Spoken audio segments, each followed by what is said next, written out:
మృగశిర కార్తె వస్తుంది కదా. ఇప్పుడు అందరూ చేపలు తింటుంటారు, ఎందుకంటే చేపలు ఇమ్యూనిటీని పెంచుతాయి అన్నమాట. వర్షాకాలంలో డిసీజెస్ ఎక్కువ వచ్చే ఛాన్సెస్ ఉంది, అందుకని చేపలు తినడం వల్ల మనకి ఇమ్యూనిటీ పెరుగుతుందన్నమాట.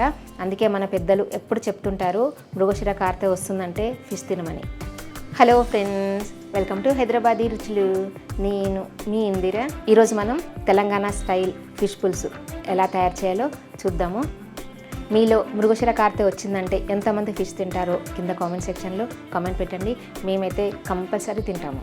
ఇప్పుడు తెలంగాణ స్టైల్ ఫిష్ పులుసు ఈజీగా ఎలా చేయాలో చూద్దాం. ఇక్కడ నేను కేజీ ఫిష్ తీసుకున్నాను. ఇది కొరమీన్ అండి. నీట్గా కడిగి పెట్టుకోవాలి. ఇప్పుడు మసాలాలోకి ఉల్లిపాయలు కాల్చుకుందాము. ఇదిగోండి, నా దగ్గర చిన్న ఉల్లిపాయలు ఉన్నాయి కాబట్టి నేను 5 ఉల్లిపాయలు వేసాను. మీ దగ్గర పెద్ద ఉల్లిపాయలు అయితే 2 సరిపోతాయి. ఉల్లిపాయలతో పాటు కొబ్బరి ముక్కలు కూడా కాల్చుకోవాలి. సగం కొబ్బరి ముక్క కాల్చుకుంటే సరిపోతుంది, ఎండు కొబ్బరి ముక్క అది. ఇవన్నీ ఇలా తిప్పుకుంటూ కాల్చుకోవాలి, అన్ని వైపులా కాలేలాగా. ఇలా కాల్చుకొని వేసుకోవడం వల్ల టేస్ట్ బాగుంటుంది. కొబ్బరి ముక్కలు కూడా 2 వైపులా, అంటే అటు ఇటు 2 వైపులా కాలేటట్టు కాల్చుకోవాలి. మరీ మాడిపోయేటట్టు కాల్చుకోవద్దు, స్టవ్ అడ్జస్ట్ చేసుకుంటూ కాల్చుకోవాలి. ఇదిగోండి, ఇది ఇలా కొంచెం కాలిన తర్వాత తీసేసుకోవాలి. ఇదిగోండి, ఇది కూడా కాలింది, తీసేస్తున్నా. ఫస్ట్ కొబ్బరి ముక్కలు తీసేసుకోండి, తొందరగా కాలిపోతాయి. ఈ ఉల్లిపాయలు మాత్రం కొంచెం ఉడకాలి లోపల కూడా. చిన్నప్పుడు మా అమ్మ వాళ్ళైతే నిప్పుల్లో వేసేవాళ్ళు. ఇప్పుడు మన దగ్గర నిప్పులు అవి ఉండవు కదా, అందుకని మనం తప్పదు ఇంకా స్టవ్ మీద కాల్చుకోవడం. ఇదిగోండి, ఇలా అన్ని వైపులా కాలిపోయింది కదా, అంటే పై పొర అంతా కాలే వరకు కాల్చుకోవాలి. ఇప్పుడు స్టవ్ ఆఫ్ చేసుకొని చల్లారనివ్వాలి. చల్లారిన తర్వాత వీటిని తొక్క తీసుకోవాలి.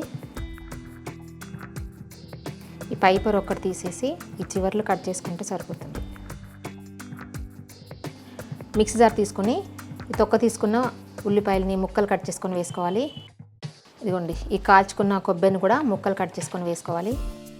అల్లం ముక్కలు వేసుకోవాలి, ఒక 2 ఇంచెస్ అల్లం ముక్కలు, ఒక ఎల్లిగడ్డని తొక్క తీసుకొని వేసుకోవాలి.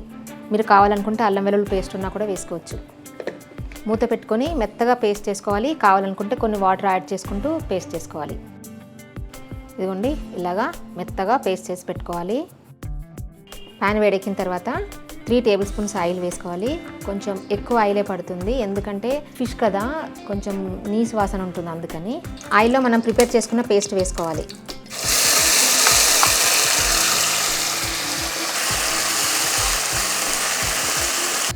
ఆయిల్లో కొంచెం సేపు ఉడకనివ్వాలి. పచ్చివాసన పోయే వరకు ఉడికించుకోవాలి. కలుపుకుంటూ ఉడికించుకోండి, మాడిపోనివద్దు. కొంచెం ఆయిల్ తేలుతుంది కదా, అప్పటి వరకు ఉడకనివ్వాలి. ఇప్పుడు దీంట్లో 1.5 టీ స్పూన్ పసుపు వేసుకోవాలి. బాగా కలుపుకోవాలి. నేను 4 టీ స్పూన్స్ కారం వేసుకుంటున్నాను. కారం మీ టేస్ట్ని బట్టి వేసుకోండి. టేస్ట్ తగినంత సాల్ట్ వేసుకోవాలి. బాగా మిక్స్ చేసుకోవాలి. కారం ఆయిల్లో వేసుకోవడం వల్ల కొంచెం కలర్ మంచిగా వస్తుంది అన్నమాట. ఇప్పుడు చింతపండు పులుసు పోసుకోవాలి. ఇదిగోండి, పెద్ద నిమ్మకాయ సైజ్ అంత చింతపండుని నానబెట్టి పెట్టుకోవాలి. దీన్ని గుజ్జు తీసుకొని పోసుకోవాలి. ఒకసారి మిక్స్ చేసుకోవాలి. ఇప్పుడు ఇందులో కావాల్సినన్ని వాటర్ పోసుకోవాలి. అంటే మనకి గ్రేవీకి సరిపడినన్ని వాటర్ అన్నమాట. ఫిష్ మునిగేలాగా వాటర్ పోసుకోవాలి. కావాల్సిన వాటర్ పోసుకున్న తర్వాత ఒక పొంగు రానివ్వాలి. ఇదిగోండి, పులుసు మరుగుతుంది కదా, దీంట్లో 1.5 టేబుల్ స్పూన్ ధనియాల పొడి వేసుకోవాలి. 1 టీ స్పూన్ జీలకర్ర మెంతుల పొడి వేసుకోవాలి. జీలకర్ర మెంతులని వేయించి చేసుకున్న పొడి అన్నమాట. పులుసుల్లోకి వేసుకుంటే చాలా బాగుంటుంది జీలకర్ర మెంతుల పొడి. నేనైతే ప్రతి పులుసులో వేస్తాను. 3-4 పచ్చిమిర్చి వేసుకుంటున్నాను. పచ్చిమిర్చి పులుసులో ఉడికి సూపర్ టేస్ట్ ఉంటుందండి. కొంచెం కొత్తిమీర కూడా వేస్తున్నాను. ఇంకొక నిమిషం మరగనిద్దాము. చేపల ముక్కలు వేస్తాను కదా, అందుకని కన్సిస్టెన్సీ చూసుకొని కావాలనుకుంటే కొన్ని వాటర్ యాడ్ చేసుకోవచ్చు. ఇదిగోండి, ఆయిల్ పైకి తేలింది కదా, ఇప్పుడు దీంట్లో చేప ముక్కలు వేసుకుందాము.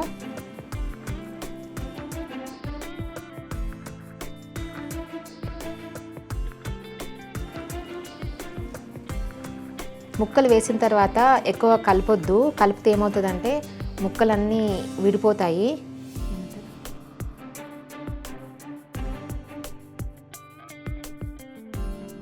ఒకసారి కలుపుకుందాము.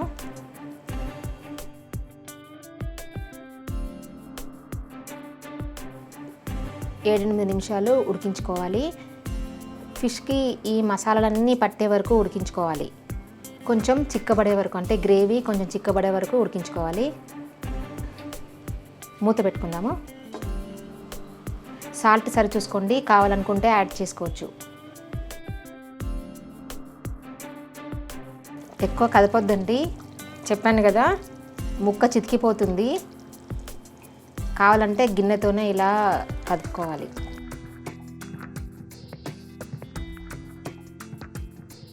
మీకు గ్రేవీ చిక్కబడింది అనిపిస్తే స్టవ్ ఆఫ్ చేసుకోవచ్చు. లేదు అంటే ఇంకా కొంచెంసేపు స్టవ్ మీద ఉంచితే చిక్కబడిపోతుంది. నేను స్టవ్ ఆఫ్ చేస్తున్నాను. ఈ కర్రీ రైస్తో కానీ లేదా చపాతీతో కానీ తినొచ్చు. అంతే, చూసారు కదా టేస్టీగా ఫిష్ పులుసు ప్రిపేర్ అయిపోయింది. చాలా అంటే చాలా బాగుంటుందని నాకైతే చాలా ఇష్టం. మీకు కూడా ఇష్టమని అనుకుంటున్నాను. ఈ కర్రీ రైస్తో అయితే సూపర్ ఉంటుంది. ఈ రోజు కన్నా రేపు తింటే ఇంకా బాగుంటుంది. అంటే ఎంత లేట్గా తింటే అంత బాగుంటుంది అనమాట. నచ్చిందా? ఈ వీడియో నచ్చినట్టయితే కింద లైక్ బటన్ కనిపిస్తుంది కదా, ప్రెస్ చేసి ఫ్రెండ్స్ అందరికీ షేర్ చేయండి. సజెషన్స్ ఏమని చెప్పాలనుకుంటే కామెంట్ సెక్షన్లో కామెంట్ పెట్టండి. నా ఛానల్ ఎవరైనా సబ్స్క్రైబ్ చేయని వాళ్ళు ఉంటే తప్పకుండా సబ్స్క్రైబ్ చేయండి.